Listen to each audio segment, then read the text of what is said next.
It's Recovery Mom. Let's have a little car chat. I had someone in response to one of my videos about extreme hunger, which we often talk about in eating disorder recovery, right? We talk about extreme hunger all the time. But they were like, hey, Recovery Mom, I have the opposite problem. I don't have extreme hunger. I have no hunger. And this is also very common in recovery. It happened to me for quite a while. And so, I mean, there's a couple things that go on that can cause no hunger when you're in recovery. And one of them is just your hormones are changed. Your hormones are changed in such a way that you stop seeking out certain types of foods, that you stop I just got off work from talking all day.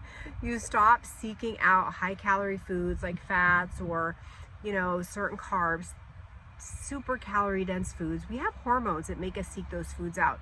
When you have anorexia, your hormones get flipped and your neurotransmitters get flipped in such a way that you stop seeking out those foods. Therefore, you end up with this very this various amount of safe food that you're eating all of the time, right? And you know that, and I know that. And so you kind of lose your hunger for those foods because they're not palatable, because you don't want them, because your brain is keeping you away from them, right? Another reason that we lose our hunger cues is because we're simply not using them. We're not responding to them, okay? So like your brain is like, I'm hungry, let's send out hunger cues. And then you're like, fuck you, I'm not listening to you, I'm not eating. Okay, well then your brain is like, all right, well she didn't listen, but we're hungry again, let's send out some more, maybe we'll get fed, we're hungry. Your brain sends out more hunger cues. What happens? You don't listen again, you don't eat, you don't respond to those hunger cues.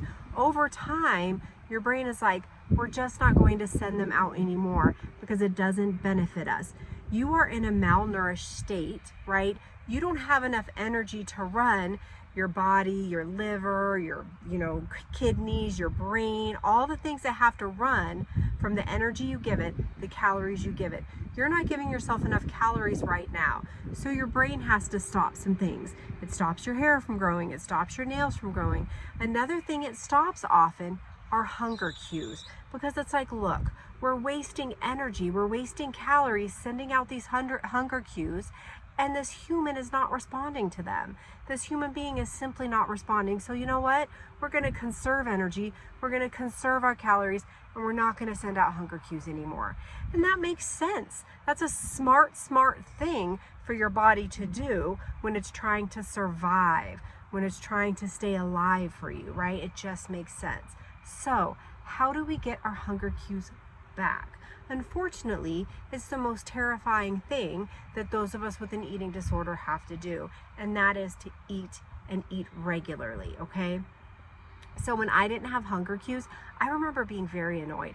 I remember being very pissed off because I thought my hunger cues went away when I was deep in recovery. I was recovering. And I remember thinking, why didn't I lose my hunger cues? Why didn't I lose my hunger back when I was really sick? I would have loved to have lack of hunger then, but now that I'm trying to recover, this happens to me. So I remember being very, very angry that I lost my hunger cues at that point. But here's how you get it back. Unfortunately for you, for anorexia, you do have to eat regularly, and you do have to start with breakfast, okay? You can't skip breakfast, where your brain is going to still think it's in a famine, or you're still going to think you're migrating, right? You have to wake up in the morning and you have to get it food so that your brain and your body knows, hey, there's food in the environment, it's coming in. Then you have to feed it regularly. You have to feed it every few hours. For me, that was really hard.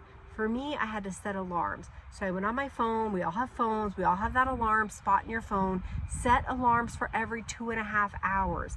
That's what I did. An alarm would go on. I would be like, I have to go eat. I would stop whatever I was doing and I would go shove food in my face. Then the next alarm would go off and I would eat again. And I ate 2 alarms for a very long time, okay? If I could eat ahead of my alarms, that was wonderful, and then I would just reset the alarm for the next time. But I would consistently set alarms so that too much time doesn't go by, because that's what's going to reset those hunger cues. Regular interval eating all day long, okay? We can't be skipping lunch, we can't be skipping snacks. In order to get our hunger cues back, we have to feed ourselves regularly so that our body gets enough nourishment and gets enough regular interval feeding to where it's going to be like, you know what? I don't think food is scarce anymore. I think there might be food in the environment. And if there's food in the environment and we're getting fed regularly, we might as well turn our hunger cues back on, because maybe this human will listen this time. Maybe they'll listen and they'll start sending hunger cues. Now here's what you can't do. If your body does send you hunger cues, and at first those hunger cues might come in the form of extreme and mental hunger. And what you can't do is ignore that. Because if you ignore that, your body's just going to double down and turn it off again and turn it off for longer. So, unfortunately, the way out of this is the way out of most things that our eating disorders cause us. And that is eating, and eating regularly. And not just eating, you do have to eat enough. You have to eat, I don't know, your 3,500 calories plus. You do have to eat a big quantity of food, but also you can't just eat all that food at night before bed. I used to love to eat all my food at night before bed.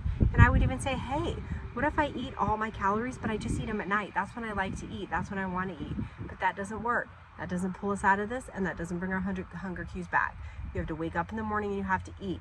It starts your metabolism running. It starts your body. It starts your brain knowing that you're not in a famine, and that is so important. And then you have to eat every few hours after that. If you're like me and you had a hard time eating and you use every excuse in the book not to eat, set alarms, set reminders. Make sure you eat every few hours. Always have food in your bags. Have granola bars or protein bars or whatever you want in your car, in your glove box, in your bag, in your purse, whatever you have with you.